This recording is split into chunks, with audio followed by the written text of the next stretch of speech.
This episode is sponsored by Fastly, the application security leader and edge cloud platform behind many top digital experiences. Fastly helps organizations deliver and secure online experiences for their end users through a modern, developer-friendly approach to security. With their next-gen WAF, bot management, and DDoS protections, teams have the tools they need to ensure their applications and APIs perform at their best without sacrificing speed or reliability. Discover how Fastly transforms security into an enabler for digital innovation at securityweekly.com/Fastly. And now for the Enterprise Security Weekly News. You can check out securityweekly.com/ESW 401 if you want to follow along as we go through the news or for links to the articles we're covering. And yeah, I've got a lot of commentary this week. And we've got 14 items. Probably not going to go too in depth into like some of the free tools and stuff like that. There's a couple things that are duplicative. And then Eamon has one as well. So those are Eamon has the better squirrel story. My squirrel story is depressing. How about we start with one and end with one? We'll start with yours, Eamon. Oh, okay. Sure. We'll bookend with squirrel stories this week. So you did a write-up on April Fool's content that came out, which is something I haven't really looked for in the last couple of years. It got kind of overdone, I think, at some point. Yeah. Tell us about what you found.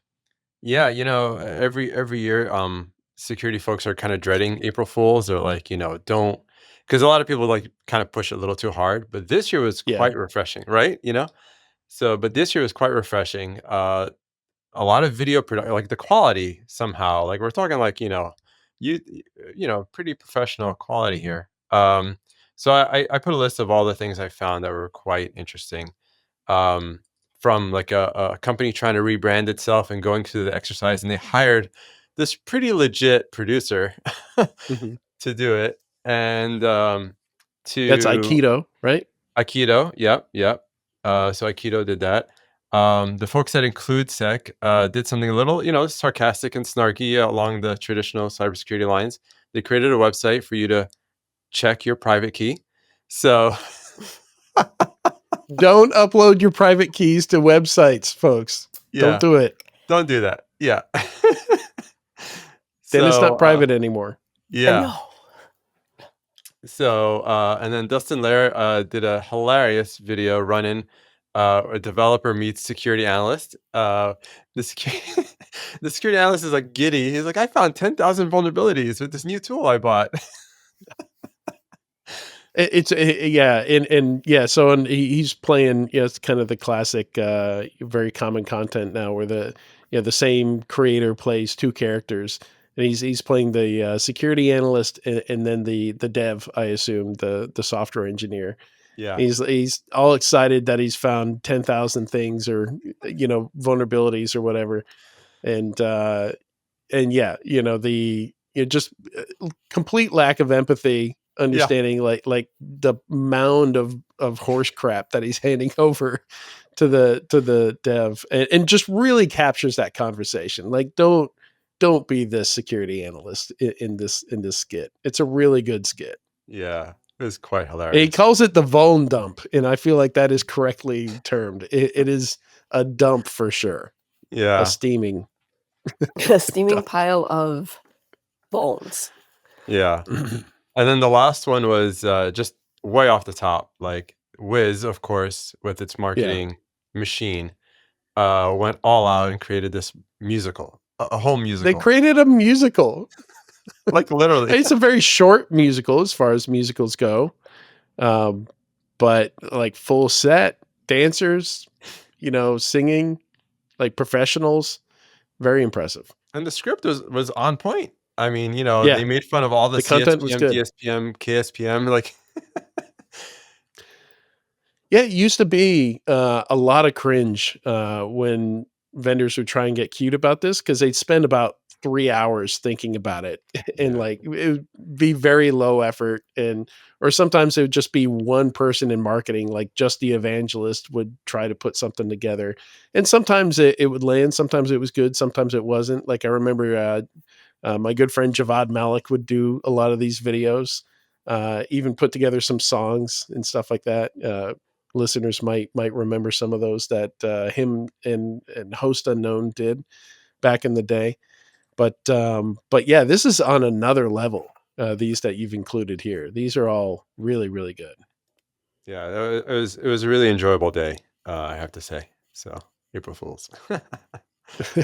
It was, and and not it a was lot of it's April Fools, except that maybe the submit your private key. Like a lot of them are just Right. it's just good marketing, I think. Yeah, that's true.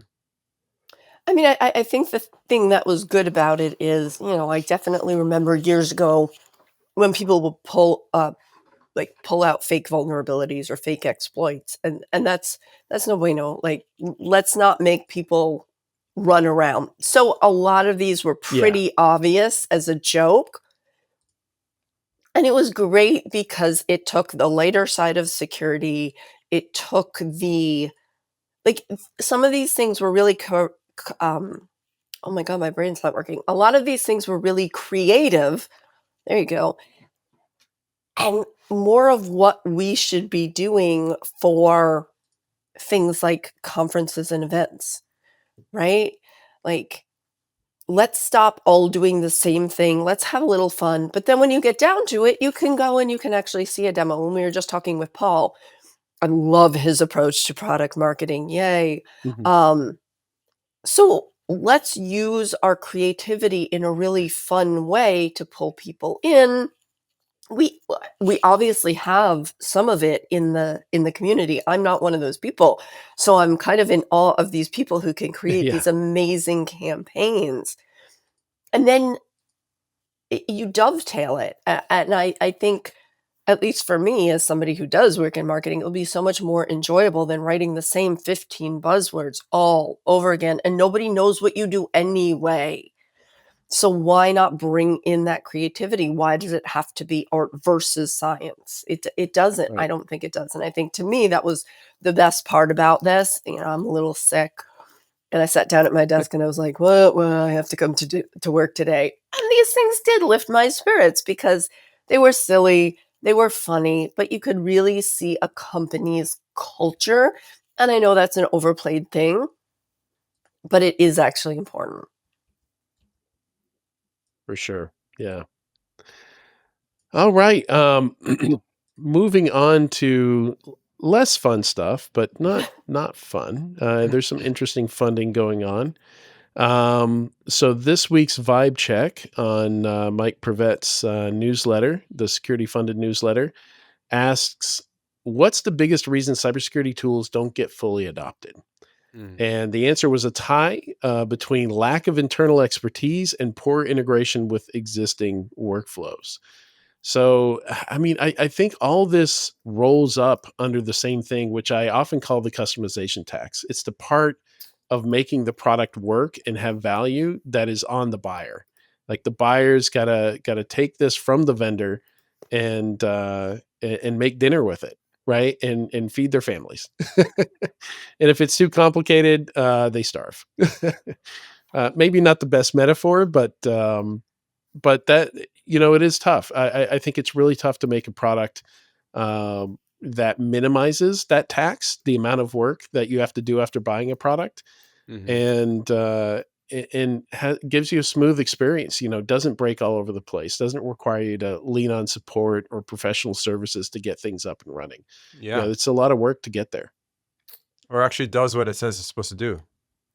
Yeah, that helps. Yeah, well, that's the overpromise, underdeliver that came in a very close third place to the lack of internal expertise in existing workflows. And if you think about it, that sort of goes back to what we were just talking about with marketing. Mm-hmm. I think people would rather know the limitations of the product they're buying ahead of time and still buy it versus buying it and then getting really angry when it doesn't do the thing it was supposed to do. I mean, it's a bizarre thing. Like, I'm using this like kitchen analogy. Like, imagine if it was normal to go out and get a microwave and it just sets fire to everything you put in it, right? Just bursts into flames every time.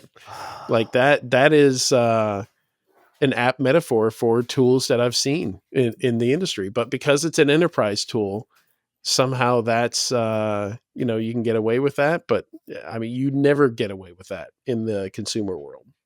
Everything has to work. Right. Yeah.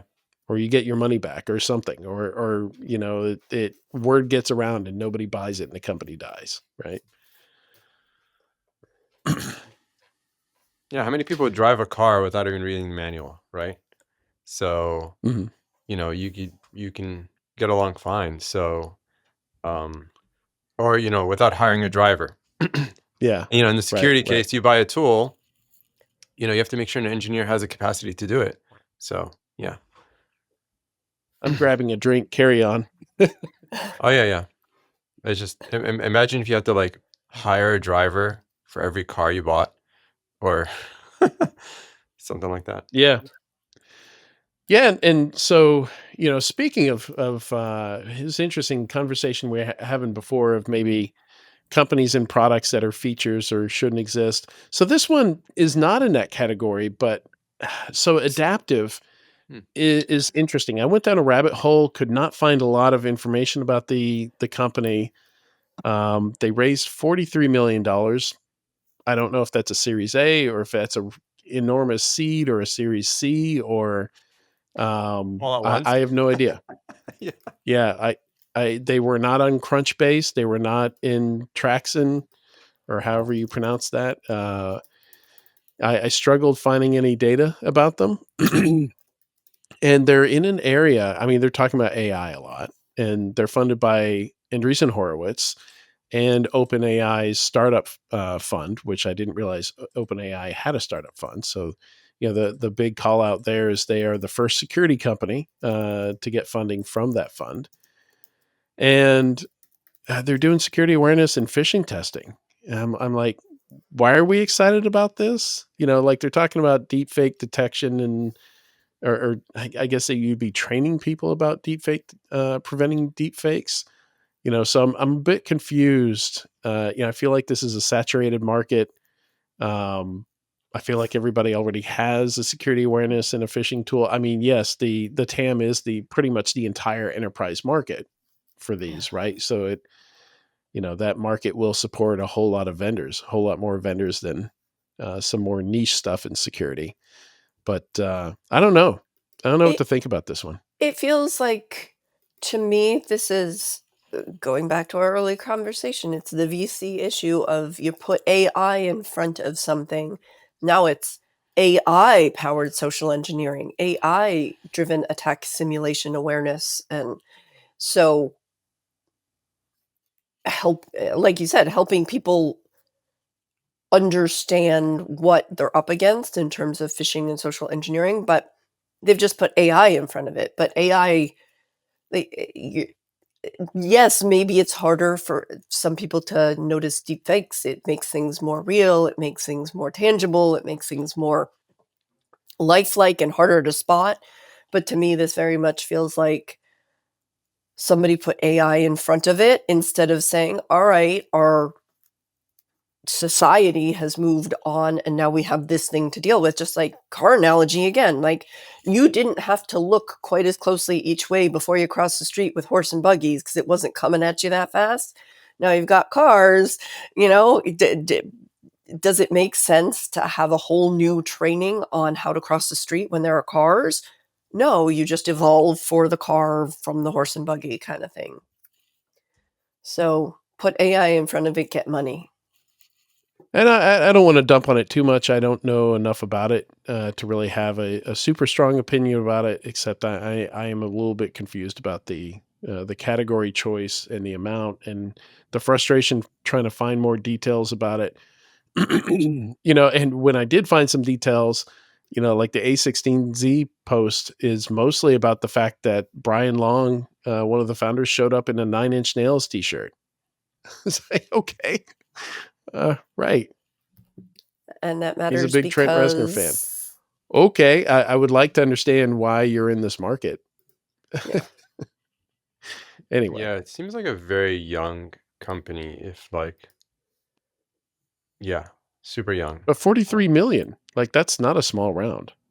Yeah, and but they're still hiring for like a lot of sales folks, and product people and like, I guess who's using this? Yeah. Anyway, I don't want to like you said, we Yeah. could get really down on this, but good for them. But let's see, let's see what happens. Most of the rest of the funding here, in fact, if not all of it, is AI security focused. Oh So wow. Straker raised a $21 million Series A from Bain and Lightspeed for AI app and agent security. And most of the stuff is like the inline style. I didn't go too deep on any of these, but inline style security, where looking for malicious prompts to prevent jailbreaking, the kind of stuff we were talking about in some of the earlier conversations. Splix AI, SPLX AI raised a $7 million seed round from Launch Hub Ventures. And then Get Real raised a $17.5 million Series A from ForgePoint. And they're doing some kind of verification for deep fakes and impersonation. So trying to automatically detect some of that stuff. And then that brings me on to runZero, which there's a couple companies I just follow their blogs and what they do because they do interesting stuff, and they often tend to surprise me. So I keep a closer eye on them than I do other companies. And one of those is runZero.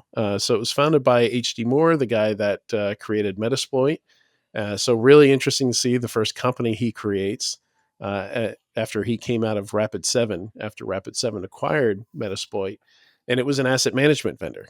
So came out with a scanner. That was the first tool they built, was just a really efficient, clever scanner that could find details about assets that a lot of other scanners don't. Stuff that Nmap misses or Nmap makes guesses off of.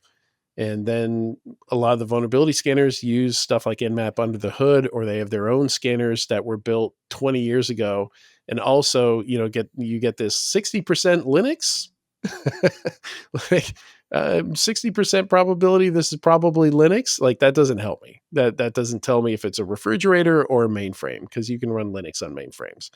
And runZero does a great job with that. So it's been interesting to see them pivot into the Chasm space. They started adding a ton of integrations with tools, not only pulling data, but also pushing better quality data back to some of these tools.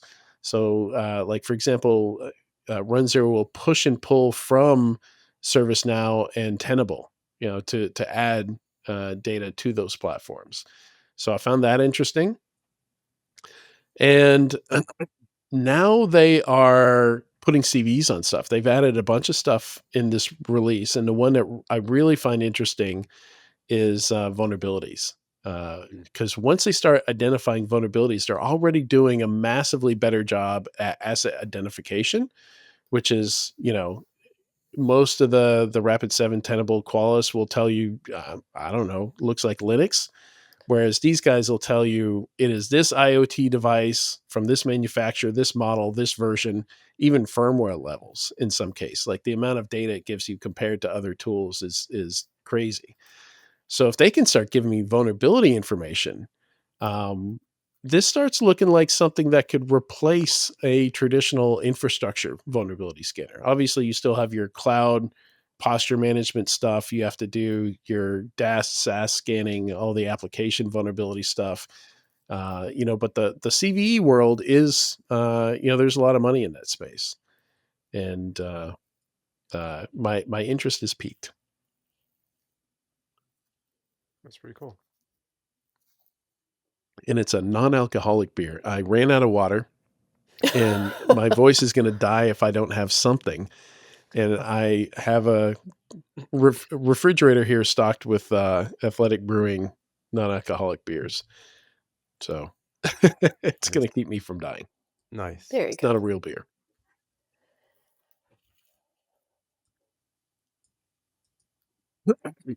Oh no, I would like to see that industry disrupted, right? Like, all the new vulnerability management vendors that have come out are all, hand us your Tenable scans or your Qualys scans, and we'll try and prioritize stuff, right? Like, we haven't seen anybody that can really replace them. It's all additive stuff. So really kind of excited to see that. Yeah, when I was in this space, we were moving in that direction as well, and I think it's a natural evolution, because otherwise, identification of stuff, whether it's an asset or identification of a vulnerability, unless you're connecting everything, it doesn't really do a whole heck of a lot. So having the spaces come together in that way, it was part of what we were working on, or not me personally, I didn't engineer anything. Part of what the company was working on a few years ago. It's not a surprise to see it. Um, and there's so much overlap now in so many different spaces that it's getting kind of hard to keep track of who does what. runZero has always been incredibly aggressive with their product, which is refreshing. They're not, they seem to be doing things and just running full steam ahead. Yeah. So it's one of those vendors that you definitely do want to keep your eye on, because they seem to be thinking far down the road. We'll see what happens. They're certainly not the only one in this space, so there's going to be pressure. So we'll Yeah. see how Well, many companies come into it from various angles. so the other aspect is they have a community product that will scan up to 200 devices, which is more than enough for my home network and my lab, and I use it. So I kind of have skin in the game. That's the other reason I keep track of what's going on. And most of these new features they just added are available in the community edition. So I was able to test them out, to take a look at them. I was about to So say. yeah, Yeah, I was about to say, I mean, like, they have a community edition, so I like them already, you know? So, any company yeah, that has a community edition, or at least a free tier for me to test it out and play with, Yep. wins yeah, my favor. yep. Yeah, it works, folks. I mean, it's more work, but yeah, it really does work. Hey, you know what's more Um, work than that more work? what Buying it and finding out it doesn't work. exactly? Exactly, exactly that. And it's amazing that you go down and, like, a lot of the features are available in the in the paid version too, so that's wild. Mhm. So there are a bunch of free tools this week. I don't know why there's so many free tools this week. Stuff just kept popping up. I kept adding it. So stories 4 through 7 are free tools. So Velociraptor, which is an open source, I think it's like an EDR tool. I forget exactly what it does, but they now have a honey files feature, so you can deploy basically detection traps with it. And yeah, I mean, it would have to be EDR, otherwise honey files wouldn't make sense. And then there's a CVE to EPSS tool, which is extremely simple. You just drop in a CVE and it tells you the EPSS score of that CVE. So you can, first.org has an API for EPSS. So you can use their API, but if you're not comfortable using like a command line or wget to do that, you can just use this website tool and it does the same thing. And it's using the same API. And then Wiz came out with a CVE database, which I thought was interesting, because I guess it makes sense. I still kind of think of Wiz as a CSPM, but of course they're scanning containers and EP2 instances and stuff like that. So of course they're finding these, classic infrastructure CVE style vulnerabilities as well. So I guess it makes sense. And what's cool about it is they're already doing some of the prioritization for you. So they got a nice dashboard on there. They tell you like here's the really high profile stuff going on that you should be looking for in your environment. And it's not even just cloud stuff. Like there's Fortinet stuff in here as well, because I guess you can run Fortinet in the cloud, so it applies. But yeah, kind of interesting to see them throw out a vulnerability database. This is Uh, great. that Well, somehow yeah. able to do that while creating a musical. Yeah. I guess Wiz has a lot of, not just a lot of money, but a lot of employees to do a lot of cool stuff all at once. Hopefully they The can continue to marketers do that aren't after doing Google. this database. Oh, sorry. I guarantee you the marketers aren't putting out this database. Yeah, yeah, it's the research team, I guess. This is awesome. At one point I wanted to build something like this and then have it email you if you like had a specific technology. It would email you, Yeah. an update. But So there are tools, vulnerability intelligence tools like that you can get. So that is those. There are products for that in the market. OSVDB used to be one like that. I think Flashpoint owns it now, and then VulnCheck is another one. But yeah, I mean, I've seen companies DIY that where they just have a really good asset inventory, and they're like, yeah, we lean heavy on these 58 things, so we just want to get a notification if there's a vulnerability in any of those 58 things, right? Is it that what you're thinking, Naaman? yeah, basically, yeah. Yeah, that's exactly right. This is amazing, and it's exactly what we should be using AI to do, this type of thing.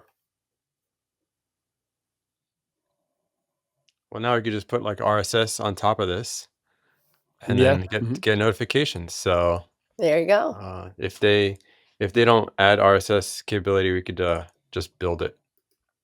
Yeah. Yeah, it's very cool.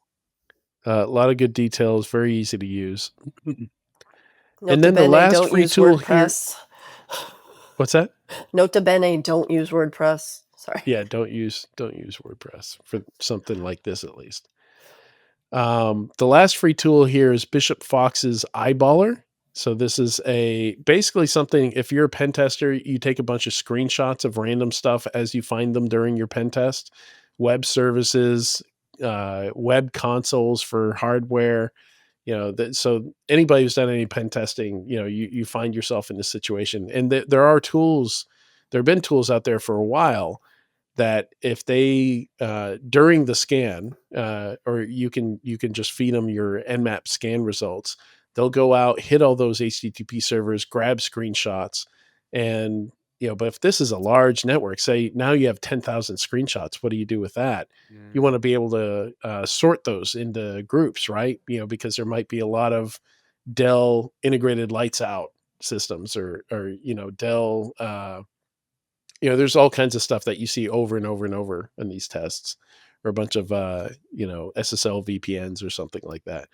So this will looks like it categorizes that stuff for you, puts together like an interface for you to browse all the screenshots. Looks really cool. That is interesting. That is awesome. And then while we're talking about tools, the latest TTPs from the latest DFIR report, we've got linked in here. So always recommend checking that out. Basically just going through dissecting some of the latest TTPs used by attackers. In this case, it is Fake Zoom Ends in Black Suit Ransomware is the title of this one. And I think this is a business for this company where they'll actually hand you like Sigma rule sets and stuff like that for each of these, but it's free to read. Go through the screenshots, go through these posts, and you can build it yourself. So all the information's there in the post. Let's see. Next up, we've got a couple supply chain threats here. Yeah, and these are kind of the same. The one I'm going to start with number 10. It does kind of bug me, when these things seem to be miscategorized. So this is being described as a new LLM vulnerability, but it's really not a vulnerability in the LLM. It's a vulnerability in the tool. So Cursor is one of these kind of purpose-built code AI copilots. So competing with like your GitHub Copilot. And to help devs get better code, there are targets rules, or rules files. They call them rules files. And different people in the community will share these rules files. So the vulnerability is in malicious stuff getting into the rules files and people sharing these or downloading them. So really the same kind of risk you have, supply chain risk, installing Chrome extensions that could be malicious, apps from app stores. We've seen malicious models, wrapped up in things on Hugging Face using the pickle format. We've seen, in fact, the other supply chain one here are ransomware found in VS Code extensions. Yeah. So that Plugins. this is Yeah. anything where the community can contribute stuff. Bad actors are going to go and contribute stuff, NPM, right? And try and get people everywhere. Yeah. NPM, another good example. So there's not a vulnerability in the LLM. It's a risk of trusting just random stuff from the community. That's more of what I like to call the augmented product, right? Like a web browser works without Chrome extensions. Chrome extensions are the augmented product, and oftentimes the vendor doesn't make those. It's community contributed, and some vendors do a better job policing their web stores, app stores, repositories than others. So sometimes that malicious stuff sits around for a while. So that's the big one of the complaints here with Microsoft and VS Code is like you're downloading those plugins from Microsoft and they had ransomware in it. So there's some criticism of Microsoft for not detecting this stuff since they're hosting it.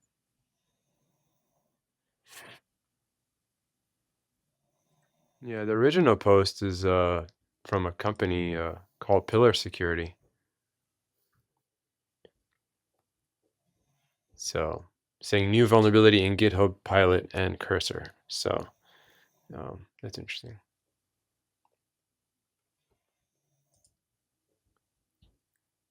All right. The next one here, this is an essay on Substack. Certs won't save you: the harsh truth about cybersecurity careers. Nothing particularly special about this one. I just thought it was well laid out, and just a good perspective on what certs are good for, what they're not. Not to lean on them too heavily. Yeah. So I've seen a lot of this advice going around. Yeah, I have 40 episodes of people I've interviewed, and certs comes up all the time. And I tell people still ask, what cert should I get? I'm like, listen, certs will only get you the interview. That's it. They won't get you the job. And that's if you're like stretching it. So I think if people just remember that, that's that'll take you far. I also need to add this this post from Leslie Carhart. Yes. Because this is really saying a lot of the same things, except she there's some more details here, and where she's coming from, she does a lot of mentoring, so she's got a lot of that particular perspective of this one makes it worth a read also. So I'm going to add that to the notes, add that as a must read if you're interested in this career item, which is story number 11. It's about to change because I'm adding stuff to it. I'll have to re-sort things. It's just how our system works.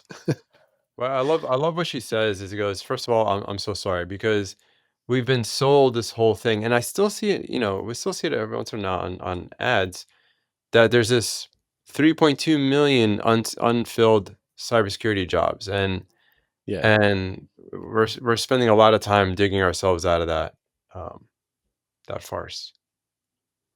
I ate it up. I ate it. Everybody ate it up. Yeah. Somebody challenged us on one of our. So Sam makes snippets of some of our podcasts, and we had one where was it me and you or me and Guillaume? I've looked at a bunch of them lately, but we were talking about them, and they're calling us out saying, okay, well, what is the number? If that number is wrong, as if we're wrong if we can't come up with the correct number. And that was kind of part of the point is there's a bunch of ghost jobs out there. Like a ton of these postings never result in anyone getting hired or filling that position.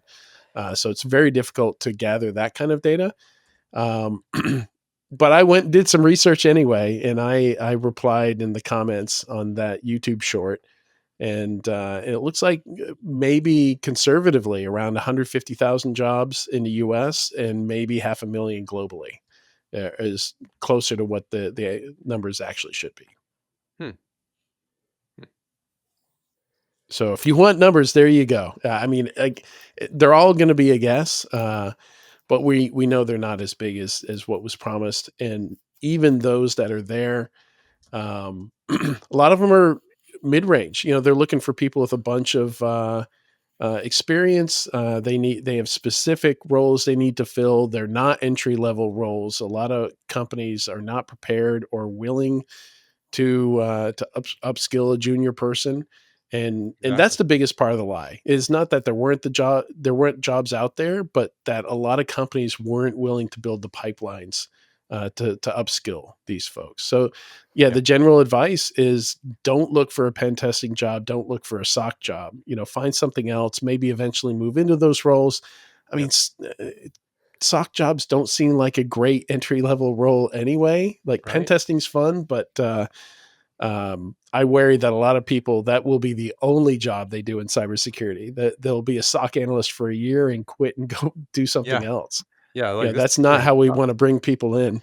Exactly. Yeah, you're better off starting in IT. More practical advice is start off anywhere in IT. There's more Yeah. demand there. You could, so there's so much of a need. Find a startup, find a company that just, has been going without IT person. It gives you really good skills, broad set of skills, and then you could specialize in security. All right. I updated and added that. Yeah. The whole reason we're talking about ghost jobs, I think, Eamon, was because you brought that up originally Oh, on from the show. past. Yeah. Okay, yeah. Yeah. I think you were the source for that. Like Oh, that floored me. that's so funny. It's full Yeah, circle. it is.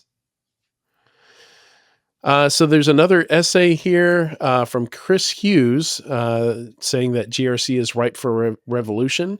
I haven't gotten through this whole post, but I wholeheartedly agree. And basically, the TLDR is so much of compliance and regulatory stuff, GRC stuff. Now that everything has an API, why are we not automating all this stuff? Like so much of it should be automated, and even with AI can automate even more of it. Even the human stuff with a human touch, where somebody would normally have to read a questionnaire, send out a questionnaire, receive a questionnaire, answer that questionnaire for third party risk management stuff, vendor management stuff.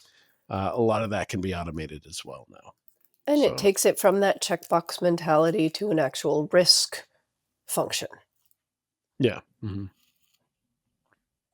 It's funny in that CISO musical, one of my favorite parts is like compliance has to have its say, and Yeah. like they're walking around with like briefcases and suits, and it's Yeah. Yeah. true. Sometimes like they'll just neg on you just for just to give you a hard time. So I don't know what the solution is. I want to read this article. And then we've got the latest on the Rippling and Deel drama, which is just incredible. Now saying that the whole, so again, all this alleged, right? And coming from the spy who was caught, right? Like most of this info is coming from the spy. Talking about how much money they were paid, who orchestrated all this, which goes right up to the CEO apparently, and most of this evidence being posted by the company who was spied on. So just remarkable stuff. All this is just unfolding on Twitter in tweets. Yeah, amazing. Definitely read the affidavit. It's hilarious. Oh yeah. Oh yeah, the link to the affidavit actually states all the stuff, and talking. And in fact, I think he tried to flush his phone, so he had to like he Yeah, he went to the bathroom when he had they confronted him. Yeah. yeah, he went to the bathroom, wiped his phone. I think it was kind of unclear. He tried to flush it, or he pretended to flush it. Yeah, it's definitely some movie stuff. They set up a honeypot Slack channel, right? Uh, for him to and trapped him through that one channel when they found Yep. out he joined that channel. Wow. And the initial payment, I don't know that we know how much the spy was paid. Um, I'm not familiar with Revolut, but it was paid via Revolut from an account associated with the CEO's wife. and it was a payment of $6,000, which doesn't sound like a big payment to spy on another company. Well, and then they agreed on $5K a month after that. Oh, was it? Okay. You paid on the That's 6th still booking. that's not enough for something you're going to go to jail for. Well, maybe you don't Jeez, think you're going to go. Maybe you think it's going to fly so drive an far under Uber the if you need radar. extra I don't money. know. Good Lord. That's madness. And so to bookend with my squirrel story, which is kind of depressing, it's a video from Kurt's Gazette, which is one of my favorite YouTube videos. They put an amazing amount of work into each of their videos. Most of them are science themed, and they aim to answer big questions like how safe are vapes, right? So they jump into anything from that to like what would the end of the universe look like, to this one about South Korea basically being past a point of recovery in terms of its population. So apparently South Korea's um, uh, not the birth rate, but the fertility. It's weird how they use the terms here, because fertility means something different to me. But basically, each woman in a country would have to have an average of 2.1 kids to keep the population stable, and the average for South Korea has been below that for 6.5 decades. So basically, in another 30 years, I think it's going to be one child for every 100 adults, the population there. And basically, they're saying by 2060, the country will be at a point where there won't be enough younger people to do jobs there.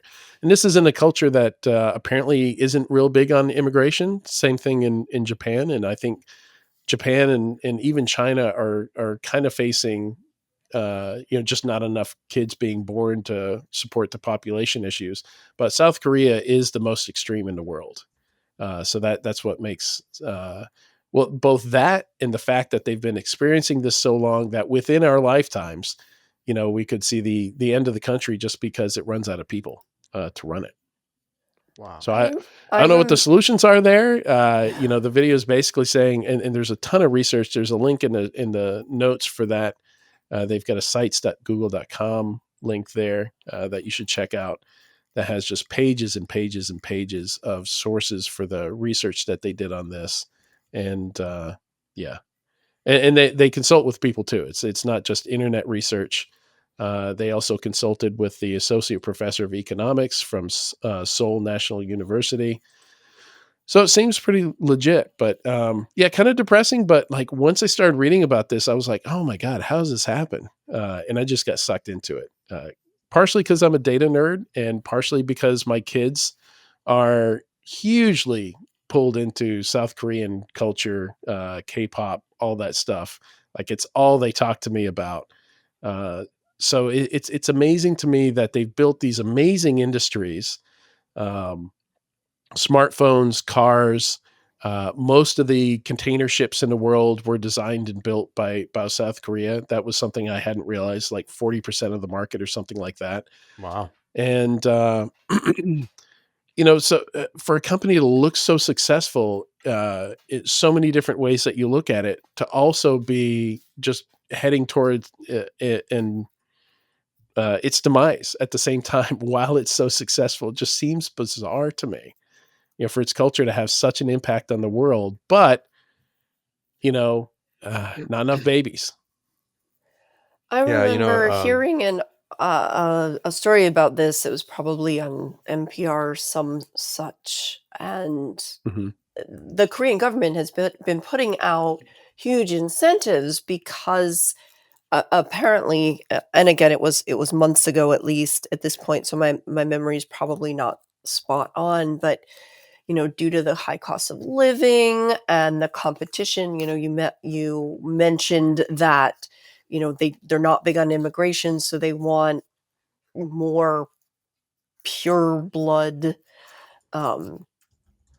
marriages and procreation, and it's very competitive over there in terms of both society and work-life balance, and there really isn't much. So younger people are deciding not to marry, not to have children. Yeah. And they have everything from cash incentives for newborns to marriage tax credits and monthly childcare stipends. And I remember, again, a while ago, don't remember the numbers, but I remember thinking, wow, that's incredibly generous. And the government is trying really hard to put measures in place to incentivize people it's to get survival. married It's and not have kids. generosity. And I guess it's just not working.